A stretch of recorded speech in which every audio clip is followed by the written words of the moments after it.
Hi hello welcome to our Amrutanjan cooking channel. ಇವತ್ತಿನ ನಮ್ಮ recipe ಗರಿ ಗರಿಯಾದ ಚಕ್ಕುಲಿ. ಸುಲಭವಾಗಿ ಪರ್ಫೆಕ್ಟಾಗಿ ರೆಡಿ ಚಕ್ಕಲಿ ಹಿಟ್ಟನ್ನು ಬಳಸಿ ಚಕ್ಕಲಿಯನ್ನು ಹೇಗೆ ಮಾಡೋದು ಅಂತ ಇವತ್ತು ತೋರಿಸ್ಕೊಡ್ತಾ ಇದ್ದೀನಿ. ಮೊದಲಿಗೆ ಚಕ್ಕಲಿಯನ್ನು ಮಾಡಲಿಕ್ಕೆ ನಾನು ಪಾತ್ರದಲ್ಲಿ ಬಿಸಿ ನೀರನ್ನು ಇಟ್ಟಿದ್ದೀನಿ. ಇದಕ್ಕೆ ಸ್ವಲ್ಪ ಉಪ್ಪನ್ನು ಹಾಕಿ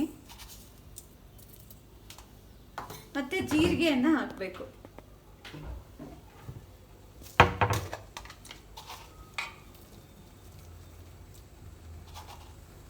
ತುಂಬ ಜನ ಜೀರಿಗೆ ಪೌಡ್ರನ್ನು ಮಾಡಿ ಹಾಕ್ತಾರೆ. ಆ ಥರ ಏನು ಮಾಡಬೇಕು ಅಂತ ಇಲ್ಲ. ಈ ಥರ ಜೀರಿಗೆಯನ್ನು ಹಾಕಿದ್ರೆ ಚಕ್ಕಲಿಗೆ ಜೀರಿಗೆ ಸಿಗುತ್ತೆ, ಬಾಯಿಗೆ ತುಂಬ ಚೆನ್ನಾಗಿ ಬರುತ್ತೆ. ಇದಕ್ಕೆ 100 ಗ್ರಾಮ್ ಬೆಣ್ಣೆಯನ್ನು ಹಾಕ್ತಾ ಇದ್ದೀನಿ.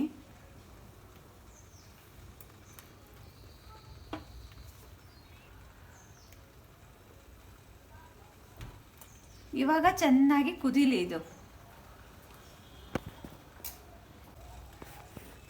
ಇಷ್ಟು ಚೆನ್ನಾಗಿ ಕುದಿ ಬರಬೇಕು, ಇಲ್ಲ ಅಂದರೆ ಚಕ್ಕಲಿ ಚೆನ್ನಾಗಿ ಬರಲ್ಲ. ಇದು ಚೆನ್ನಾಗಿ ಕುದಿ ಬಂದ ತಕ್ಷಣ ನಾನು ಇದಕ್ಕೆ ರೆಡಿ ಚಕ್ಕಲಿ ಮಿಕ್ಸನ್ನು ಹಾಕ್ತಾಯಿದ್ದೀನಿ. ಗ್ಯಾಸನ್ನು ಆಫ್ ಮಾಡಿ ಮಿಕ್ಸ್ ಮಾಡ್ತಾ ಬರಬೇಕು. ಒಂದು ವೇಳೆ ಇದು ಕಡಿಮೆ ಆಗಿದೆ ನೀರು ಅಂತ ಅನ್ನಿಸಿದ್ರೆ ಬಿಸಿ ನೀರನ್ನೇ ಮಾಡಿ ಹಾಕಬೇಕು. ಆ್ಯಡ್ ಮಾಡಿ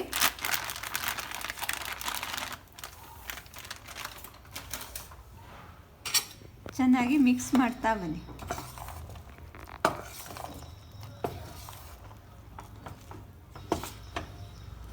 ಈ ರೀತಿ ಹಿಟ್ಟನ್ನು ನಾದ್ಕೊಂಡಾಗಿದೆ.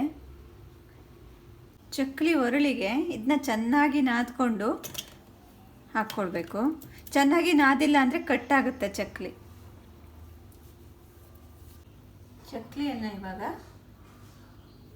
ಸುತ್ತಬೇಕು.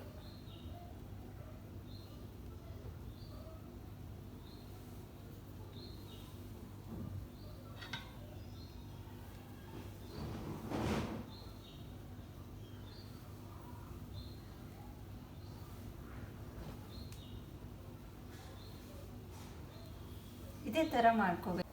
ನಾನು ಆವಾಗಲೇ ಹೇಳ್ದಂಗೆ ಚಕ್ಕಲಿ ಹಿಟ್ಟನ್ನು ಚೆನ್ನಾಗಿ ನೀವು ನಾದ್ಕೊಂಡಿಲ್ಲ ಅಂದರೆ ಅದು ಕಟ್ಟಾಗುತ್ತೆ. ನೋಡಿ, ಇಲ್ಲಿ ಯಾವುದೇ ರೀತಿ ಕಟ್ಟಾಗ್ತಾ ಇಲ್ಲ. ಈಗ ಎಣ್ಣೆಯನ್ನು ಕಾಯಲಿಕ್ಕೆ ಇಟ್ಟಿದ್ದಾಗಿದೆ. ಎಣ್ಣೆ ಚೆನ್ನಾಗಿ ಕಾದಿದೆ. ಇವಾಗ ಸುತ್ತಿಟ್ಕೊಂಡಿರೋ ಚಕ್ಕಲಿಯನ್ನು ಹಾಕ್ತಾ ಇದ್ದೀನಿ.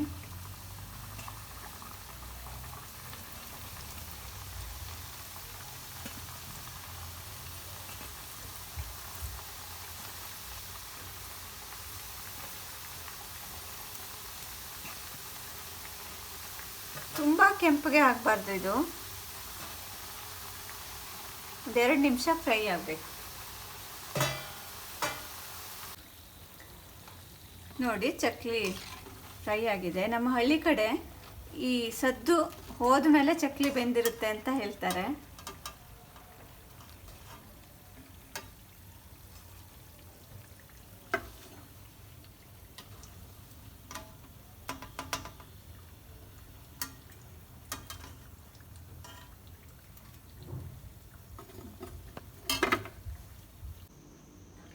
ಇವತ್ತಿನ ನಮ್ಮ ರೆಸಿಪಿಯಾದ ಚಕ್ಕಲಿ ರೆಡಿಯಾಗಿದೆ.